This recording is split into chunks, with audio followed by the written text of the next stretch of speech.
Hello, I'm Lisa Arana, and I am so excited you're here. Today is a double take kind of day where I'm doing my favorite things: watercolor, easy mixed media, and playing with florals to create two similar but different cards. So stick around and assemble these cards with me. I have pre-stamped my flowers. These are lilacs from the Lilac Poise stamp set from Unity Stamp Company on some 140-pound watercolor paper using VersaFine Clear ink, just because I know that is watercolor and mixed media friendly. For this one, I stamped the lilac twice, kind of opposite directions, and then the other one, I just stamped it straight in the center. And then I die cut both of those with different dies from the Decals and Stitches die set from Unity Stamp Company. I'm going to start with the single lilac first and do some, inky techniques with it to kind of get a cool watercolor look. I've applied some Wilted Violet Distress ink onto a tiny ink block, gave that a little bit of water, and then I'm just tapping that over the top. And I like this because it creates these cool little splatters and pools of ink.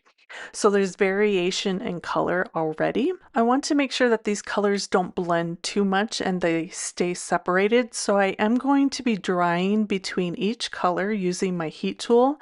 I may not show you that each time. Just know that I am drying between each color because I don't want them to blend and smear together. I like that definition. Next up, I'm going to add a little bit of green. I'm not going to state all the colors just because I can't read them.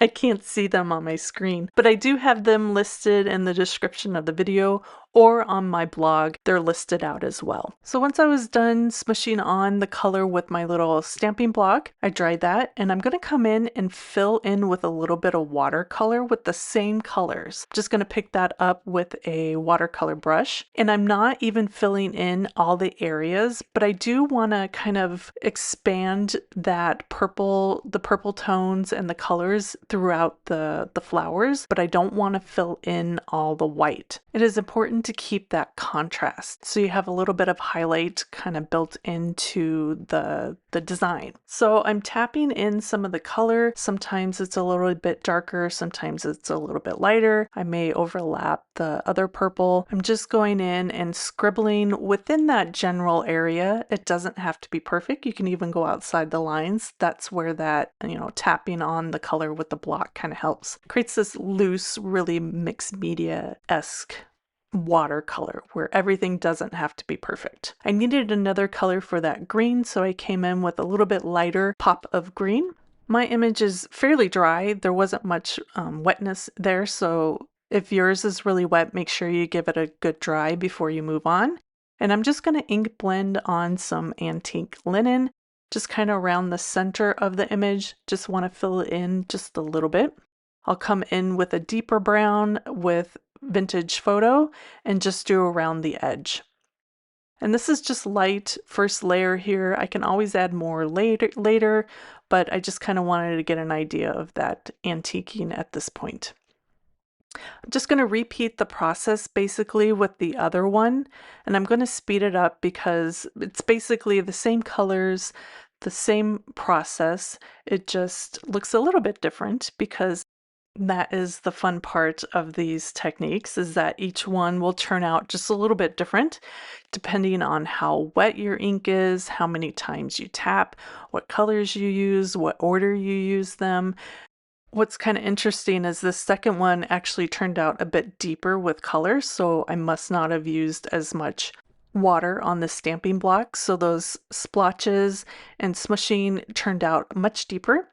And when I come in and fill in with the lighter watercolor, there's a lot more contrast. So this one kind of turned out a little cooler for me.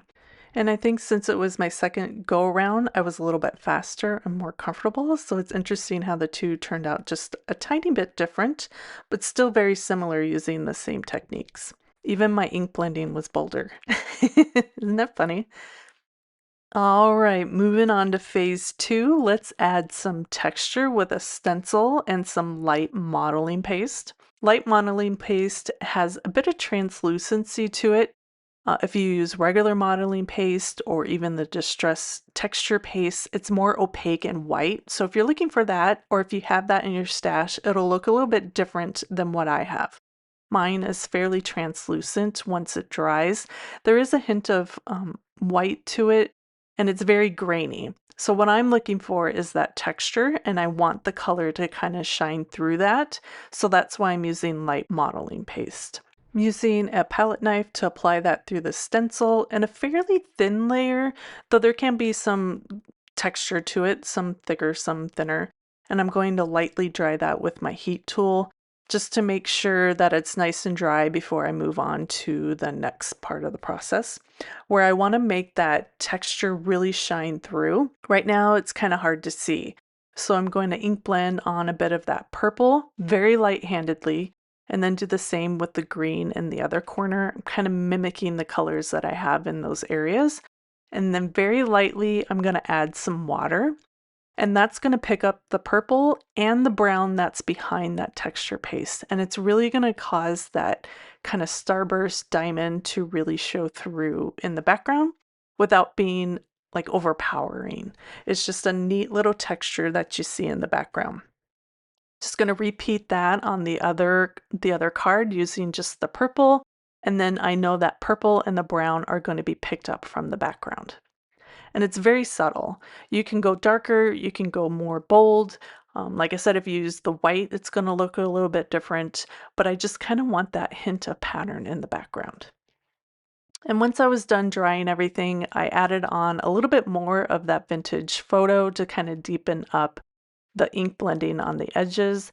Especially this first one, it was really light, so I wanted to add a bit more contrast, kind of deepen up the corners a little bit, not everywhere, just really in the two corners and then a little bit in the other, just to kind of add some variation to the sides.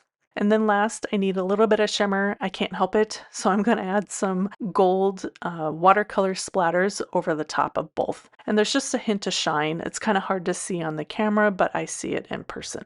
Now that we're done creating our panels, let's go ahead and assemble the cards. I grabbed some pretty lavender cord or twine, and I just wrapped that around 3 times, and then I'm going to tie that into a knot. Over to the side of the card, I have my sentiment pre-stamped and die cut down into a little tag. I put a hole punch at the end. I'm just going to pull the tails of that cord through that hole, and then once that's all the way pulled through, I'll tie a tiny little bow at the top there.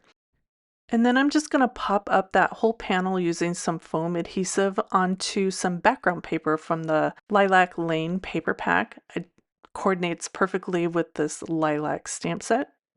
Part of me thought I was going to go wonky, but I ended up putting that straight in the center. And then just to tack that tag into place, I added a little bit of foam tape right to the back. And then our last little touch is to add a few gold pearls, kind of pull in more of that gold shimmer from the background. For the second card, again, I'm using the Lilac Lane paper pack, and I'm going to layer up some more pattern paper. I die cut those down into the same shape as my lilac panel, and I'm just going to apply those directly onto the background with some glue adhesive. And this time I embraced my wonkiness. I'm going to apply them both at a wonky angle, kind of at different directions, just so we get a peek of both. And then I'm going to put my lilac panel right in the center of those. And then I'll add my sentiment right in the center, and then pop in a tiny little bow. Just going to glue that to the side of the sentiment. Trim off those tails, and then this one gets a few gold pearls as well. And here are the finished cards. I adore the simpler version and how you get to see the full lilac stamp. The hint of texture peeking through and the pops of color from the watercolor really make me swoon. This one has a bit more layering going on, and I love the peaks of patterns coming through. And even though these cards were made with the same colors and techniques, each one has its own special vibe. You can find all the supplies linked in the description below and at my blog, dahlhouse-designs.com. I hope you enjoyed creating with me, and I hope to see you again soon for another video. Bye!